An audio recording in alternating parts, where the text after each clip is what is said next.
That's great. Like, you never know. And you know, the Taoiseach can a pint from the Seanad if he so wishes.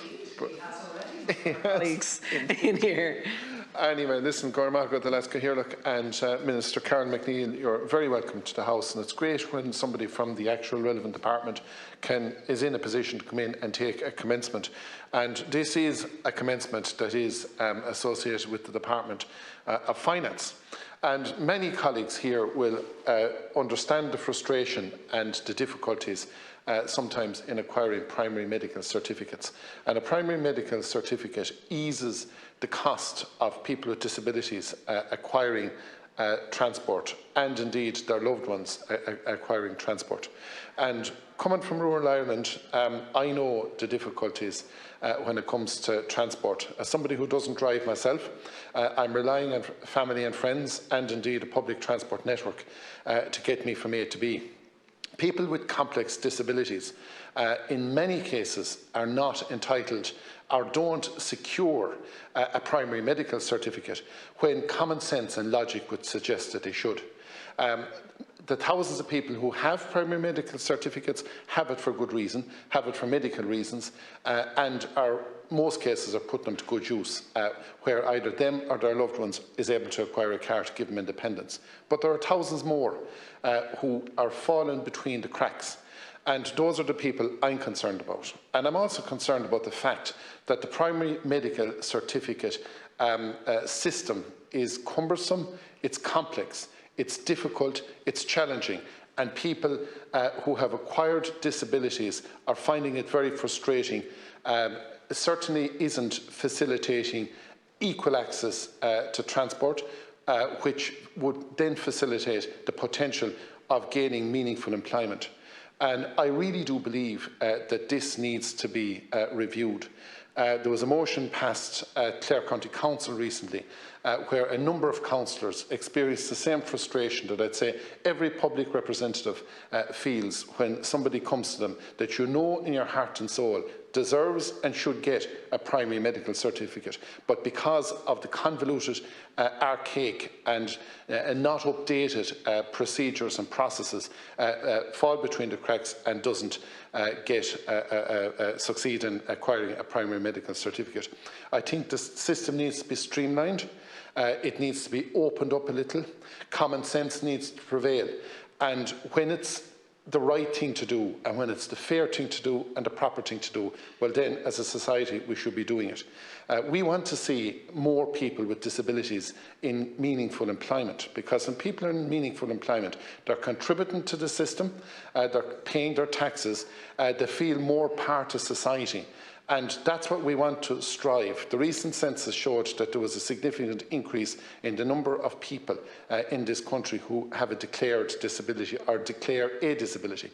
And with that needs to come the structures of the state to support those people to have a level playing pitch and to feel equal and included.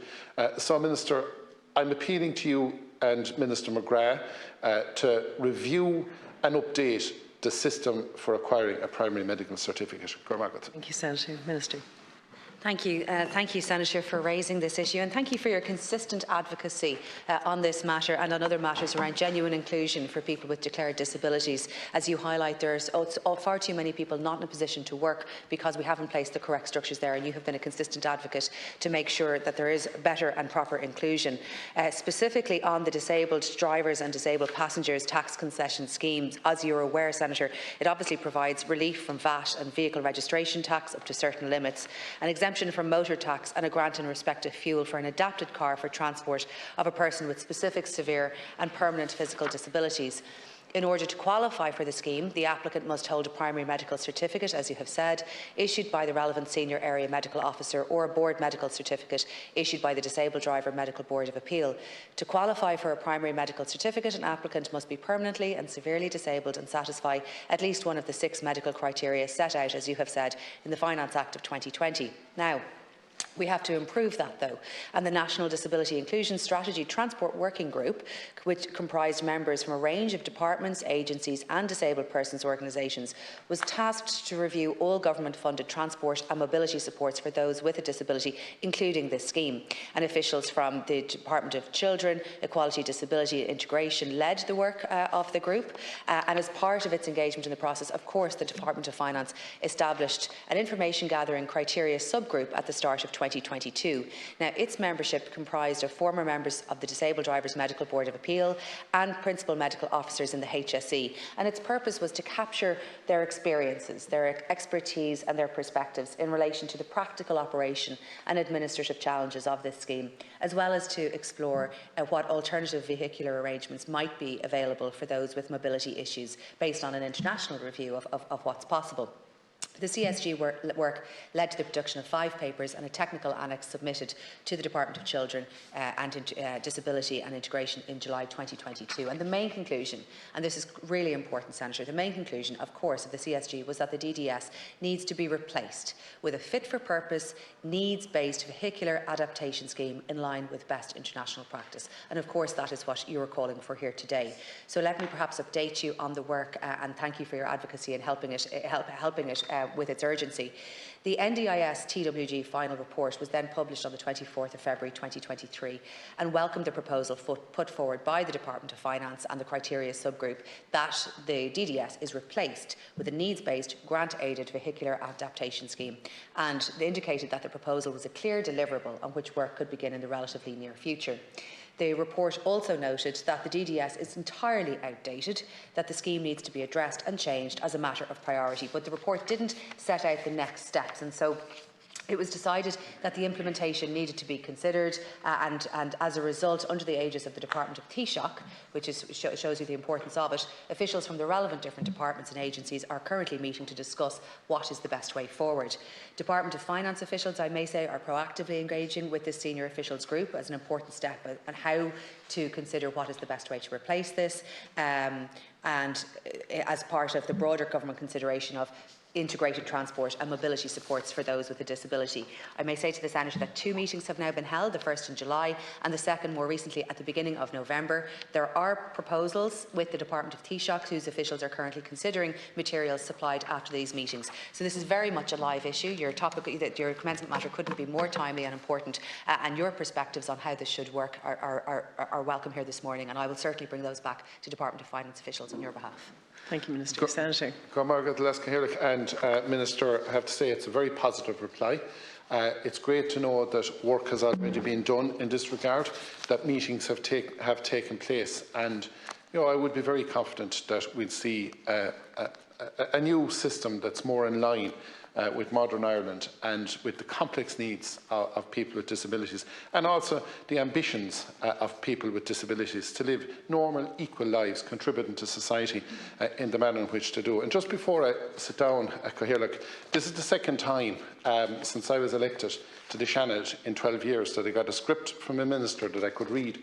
And the last minister that did it was Minister Karen McNeill, and the next minister to do it is Minister Karen McNeill. No other minister has ever thought enough to actually produce a script that I was in a position to read. So I just want to acknowledge her commitment in a practical, sensible way to equality. Minister. Thank you, Senator, and I think it is the least that we can do to walk the walk. I will never forget your contribution to the Oireachtas event that the Ceann Comhairle held on gender, on inclusion, and a whole range of different matters, and you correctly pointed out that as the only member of the Oireachtas presently with a declared disability, that nothing had been provided to you in a way that was respectful of the needs that you have. And in fact, I may say I always bring a copy for you, whether you're here or not, in that format, because I do think it's important to be consistent and practical, but thank you for acknowledging it. But I think the way in which we adapt this scheme has to be flexible, it has to be thoughtful.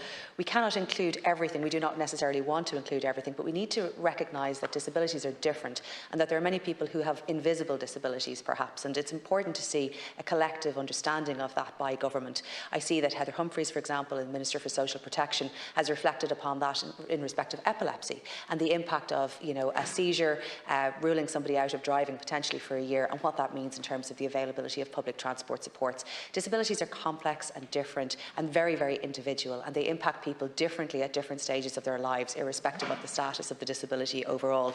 And what we would really love to see coming out of this scheme is a scheme that has the flexibility and the intelligence to sort of reflect that variety and reflect that these are changing needs over time, while making sure that we're getting the right supports and sufficient supports to people who need it when they need it. I completely acknowledge, and you're quite right to highlight, that this scheme is completely out of date. I thank you for raising this, and I assure you that this work will continue apace in the Department of Finance. Thank you. Thank you very much. I want to congratulate you both, and particularly Senator Conway, for your consistent advocacy, and not just that, your modelling of what can be an exemplary public service. So thank you very much, and thank you, Minister.